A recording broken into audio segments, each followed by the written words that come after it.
I'm going to be reviewing and going over the features of this AITONE drum machine pedal. But before I do, I want to let you know that I'm going to give the pedal away for free. All you have to do is click on the link below, follow the simple instructions, and you will be entered to win. Now, you will have to put in your email, but I promise you I will not be sending you any emails unless you win the contest. It's simply a way for you to, for example, subscribe to my YouTube channel, follow me on Instagram, and that sort of thing. Now, you can get this pedal on Amazon for about $89. It is one of their more expensive ones, but right now they have a 20% coupon, at least as of today when I checked. I will be sure to put a link down below. It is an affiliate link, so it'll just help out the channel when you use it. With that said, let's take a closer look at the pedal. All right, here we are, the AITONE drum machine pedal. The model number is AT06, if you can see it there at the bottom in small letters. This is the box that it comes in, nothing too special, but it's fairly nice. A series, not sure what that means, but we're going to take it out of the box. It's sort of a box within a box. You can see it has this sort of sheer wrapper on it. That's kind of cloth, whatever. Obviously, there's a manual inside the box as well that we are going to get to. So as soon as I can get it out of here and sort of square it up, we'll take a closer look at the controls. So let's begin at the top, in which you simply have the DC 9-volt power input. Coming down from there, we have the style selector. Now, before we go any further, I want to make mention that this is the exact setup that I had in the intro jam at the beginning of the video. I had the style on pop, and then the level was about right here. The speed EQ, this is essentially the tempo, but I wouldn't trust this because I actually tapped it in, which we will also talk about. And then the groove was the number 7 setting on pop. Let's go back up to the style selector. In the very uppermost setting, you can choose between pop and rock. In the black background, there you've got pop, and it corresponds to these black background letters over here, 1 through 8 you can choose from. And then likewise with rock in sort of the yellow or clear background, you've got 1 through 8 as well. As you move the selector down, you go to the funk and blues setting in the middle position, and then all the way down you've got metal and jazz. The level knob is pretty self-explanatory. As you go fully counterclockwise, you have 0 output, and as you go fully clockwise, you have the maximum output. I recorded this into Logic, and this just happened to be the best setting for the gain structure. EQ and speed, we kind of already talked about. The speed corresponds to the tempo, so fully counterclockwise is like the slowest, and fully clockwise is the fastest. The EQ we'll get into it with the manual, but it more or less can brighten or darken your drum sounds. To understand the rest of this and go through the manual, we're pretty much going to have to plug in the pedal and get some sounds, so let's do that now. Okay, I've got the pedal hooked up. On the top side, we have the power supply. Left side is the output. On the right side, you can see there's nothing right now, and that's because for this purpose, we don't really need a guitar or a bass sound. Now, if you want to stay tuned to the end of the video, I'm going to talk a little bit about how I set this up for that intro jam. I'm also going to talk about, for example, if you want to use effects on your guitar or bass, like distortion or reverb, how that works with this pedal. But for now, we're just going to take a look at some of the sounds and features. Now, this first sound that you're going to hear, again, is just the one that I used at the beginning of the video for the intro jam.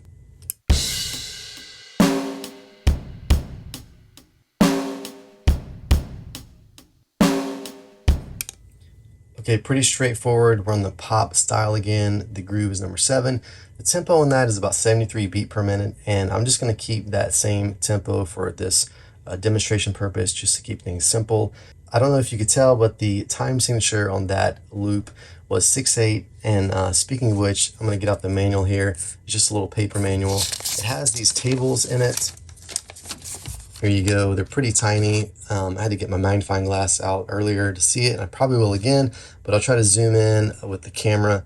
For that, we're in this table for pop. The pattern was number 7, so you can see that that was 6/8 time signature.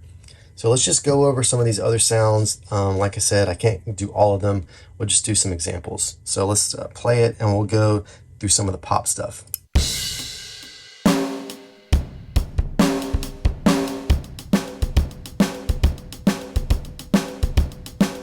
Okay, so that's number 1, and that is a 4/4 setting. We'll just maybe do another pop one. Let's go to 4.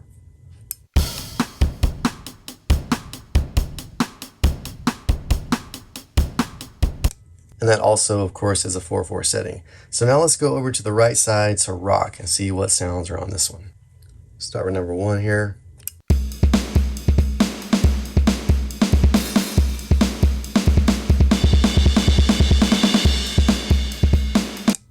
Okay, it's pretty wild, but let's go to 4.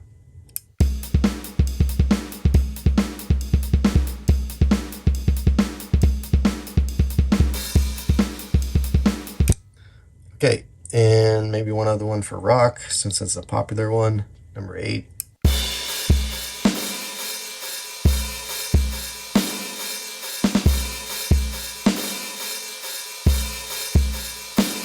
So that one, if you can hear it, is a 6/8. Now let's go maybe to some other styles. Let's go to funk, and we'll start with number 1.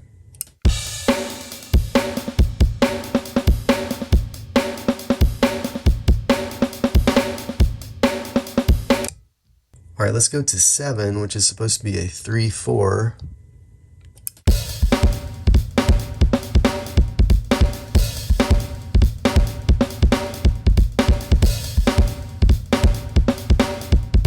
And then number 8, which is supposed to be 6/8. Unless I got that wrong. Yeah, I think I got that wrong.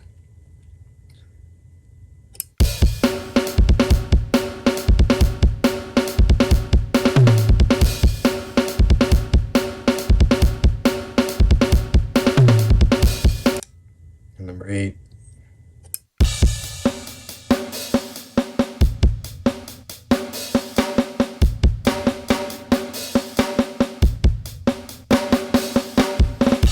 Okay, over to blues. We'll start with number 1.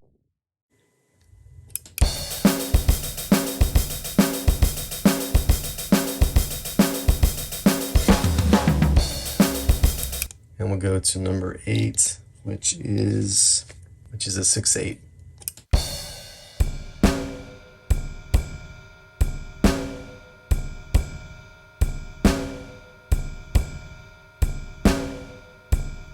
It's a slow 6/8. Okay, so metal, we'll begin with that.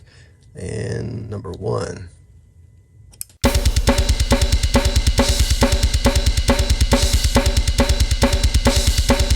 All right, I'm gonna change the speed up.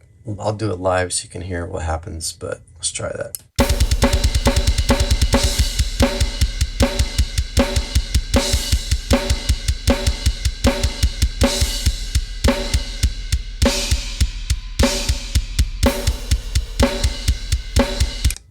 Okay, for metal, let's go to another one. Let's go to 7, which is supposed to be a 3/4.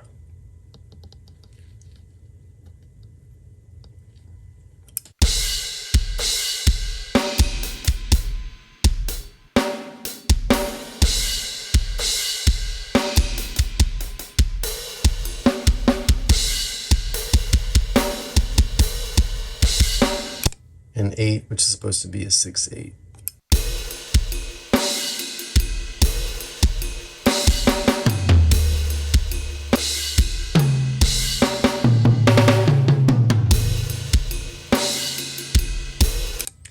Okay, since we're down here, let's go to jazz and hear some of these. Let's go to number 1.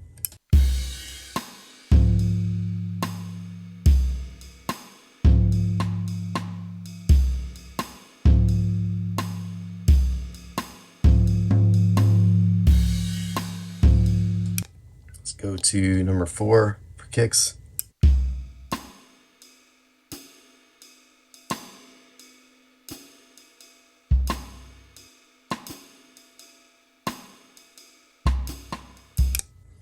And then let's go to 8, which is supposed to be a 2/4.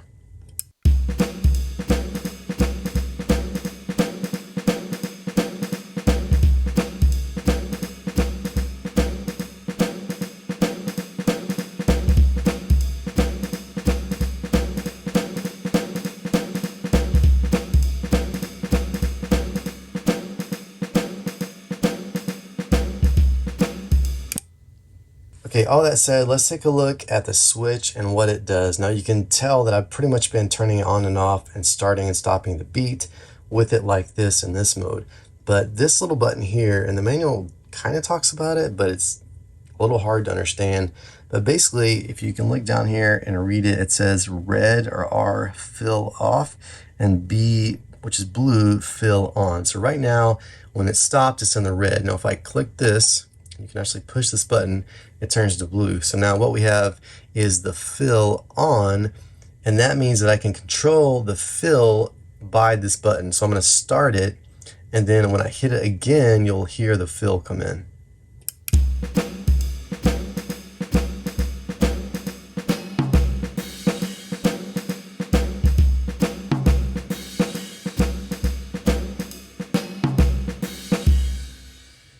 Okay, that probably isn't the best example. Let's go to a more, I guess, traditional setting. So maybe rock and just number 1. And so again, and you may have seen that I had to click this twice in order to shut off the drum sound or the groove. And when I do that, it does one final fill and then it turns it off. So it's different than when you have this on the red mode. So let's work with this and see what we get.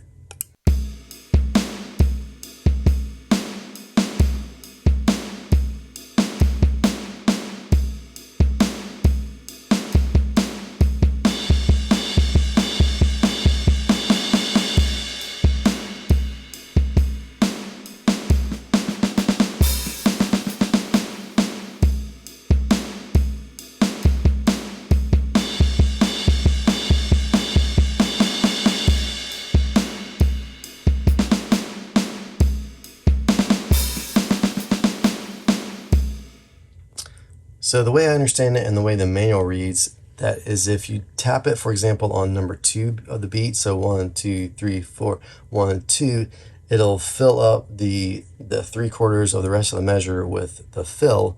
And if for whatever reason it's not working like I pictured it when I was messing with it before, so let's put it maybe back on the pop setting, or it is on pop, and number 7, and see if I can kind of get it back to the tempo I was using before.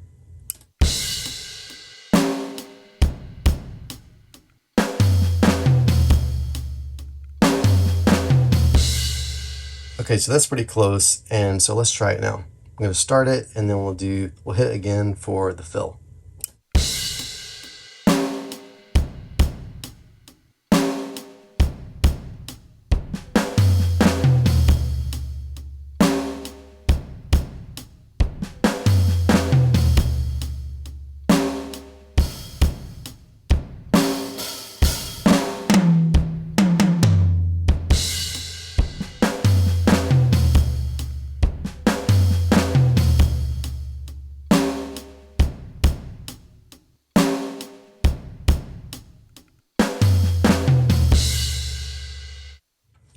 Okay, so it can be a little finicky if you're using it live. You'd have to really be familiar with how it works. Okay, so hopefully that gives you a good idea of the fill feature. About the only thing left to talk about, I'm going to get the manual back out for this, is the tap tempo. It's pretty straightforward. We can read it here if I can find it. So tap tempo. Press and hold the foot switch to activate tap tempo function. The button LED will blink red. Then you can press the foot switch 3 times to set up the speed of a drum machine. The tap tempo mode will quit after being idle for 3 seconds. The button LED will blink red blue to indicate the speed value. So let's try that out. I'm going to take it out of the fill mode just to make it more straightforward. And let's go again to like rock and number 1. Familiar sound, and we'll start it up, and then we'll try again to hold this down and then do the tap tempo.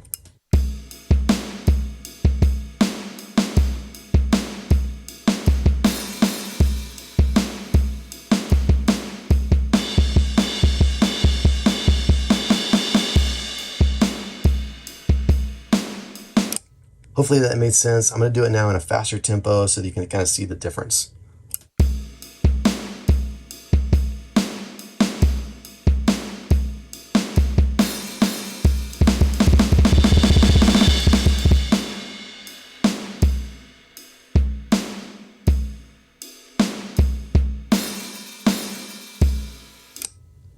Okay, so that was an extreme version, and you can see that I actually left it in the tap tempo mode and slowed it down. I thought I was going to turn it off, but it went to a slower tempo.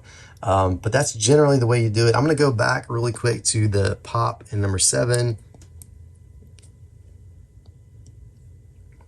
Just because that's the most familiar one to me, that's what I was using most, and see what we get here.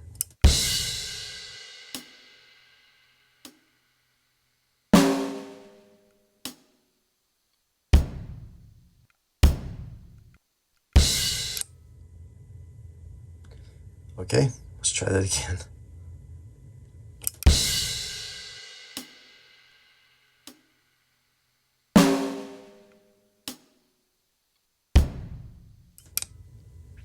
All right, this is getting a little finicky.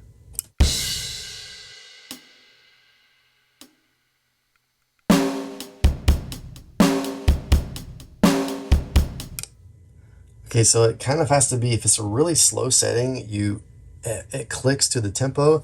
So it's almost a little tricky to get in that mode because you can't really tell you're in there. But this is like I guess a more normal tempo. So let's just try it now.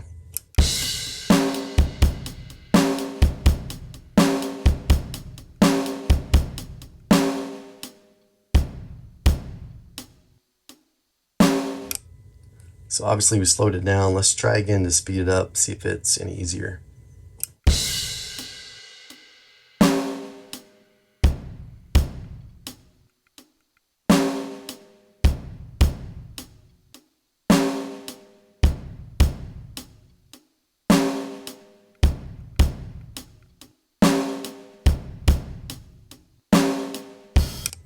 Okay, so that worked a little bit better.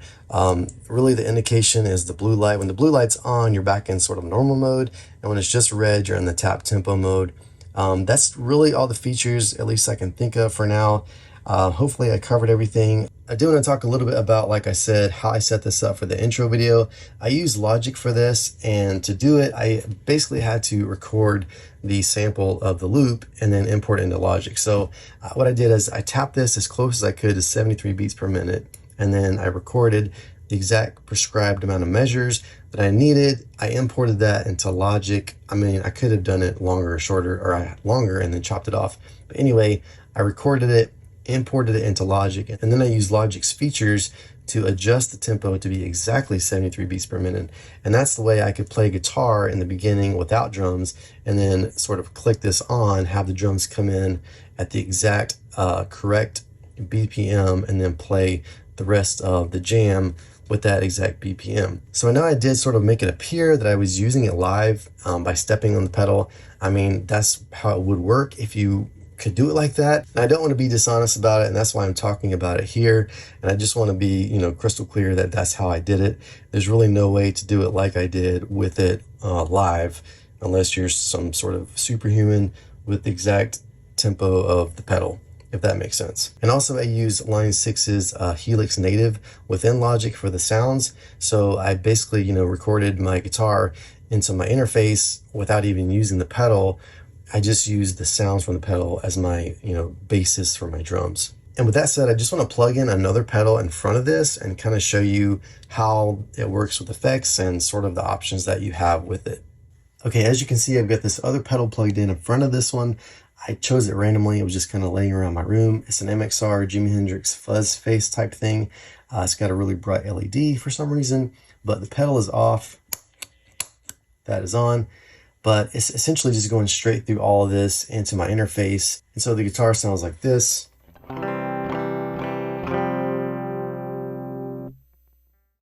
All right, now if we play the drums and if I play the guitar just like it is now, you can hopefully tell that there is no effect on the guitar through the drums.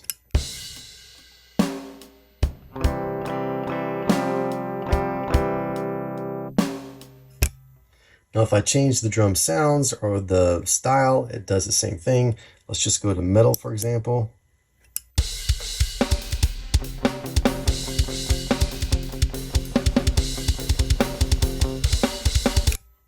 All right, probably not a great matchup as far as style goes, but you get the idea. Let's go back to this pop setting. Now, if I turn the pedal on, the fuzz pedal on, you're gonna hear pretty much the same thing. That's going to be a fuzz effect on the guitar, but the drums are just going to sound the same. So let's try that.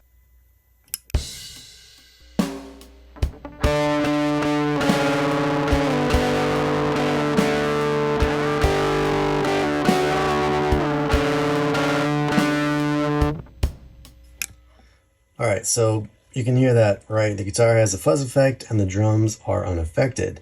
Now, I wanted to show you all this simply for the fact that, if you're going to use this pedal in any type of situation, you're going to have to figure out how to set it up. And my thoughts are, if you were to use, like, for example, a modeler, that has an amp simulation, you could do all that and go through the pedal and out and have one output, but you would lose like stereo effects, for example, if you wanted that. If you had stereo reverb, stereo delay, all that, you're going to go through this and lose it because this is a mono out, unless you have some type of adapter, and I don't think it really works like that.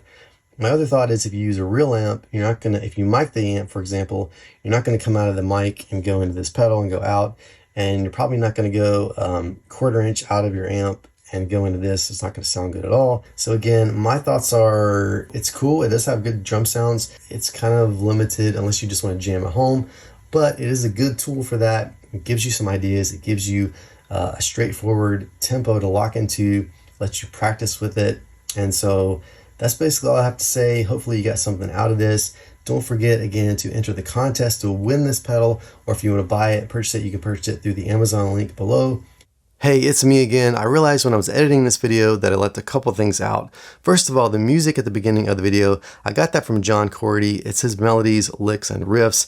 I basically found one of the sort of live loops that he does that paired well with one of the grooves on the drum pedal, and I essentially just did a cover of that. If you haven't seen his channel before, check it out. He does these sort of live loops daily or every other day. And also I even used his Helix patch, which I think was called Glassy Plexi or something like that. So please, he's an amazing guitarist and his channel is well worth watching. Second of all, in that intro jam, I want to be transparent that the drums were processed. I put them into Logic. I went to the instrument library. I think it was drums, percussion, stereo kits or something like that. And then I chose the natural kit and I left the plugins on there, all except for the envelope follower. I took that off because I just thought it sounded better. And so that is what you're hearing. It is the sounds straight from the pedal, but it does have some processing on it through Logic. Third, when I was listening back, it sounded like some of the time signatures were hard to follow at first, but what I found to be the key is the red light. It's the downbeat or the 1. So in other words, if you're in a 4/4 time signature, the red would be like red 2 3 4, 2 3 4 being the blue light. So looking at the red light, if you were in 3/4, it would be red 2 3, red 2 3. So that really helped me when I was going back to kind of identify with the correct time signature. Fourth, I talked a little bit about effects going into the pedal, but not so much going out. I did read in the manual that the output is mono. So in other words, whatever is coming out of the pedal, if you affect that, all of it will be affected. So if you have a clean guitar going through the pedal, you're gonna have clean drums, so to speak. But if you were to put that into some kind of effect like an overdrive, then everything would be affected. And so if you had like a clean guitar signal going through to an amp, it might sound, pretty normal, and it would be, but your drums would also be affected. And so if you turn the gain up on your amplifier into overdrive, not only would your guitar be affected, but your drums would be affected as well. So just something to think about. Lastly, I mentioned the EQ effect on the pedal, but I did not demonstrate it. I'm sorry about that. But essentially, if you press down on the red and blue button while simultaneously turning the EQ speed knob, if you turn it to the left, you cut the lows. If you turn it to the right, you enhance the highs. So that is an option if you choose to do so. Okay, that's it. If you made it this far, you are a true champion. Thanks for watching. See you next time.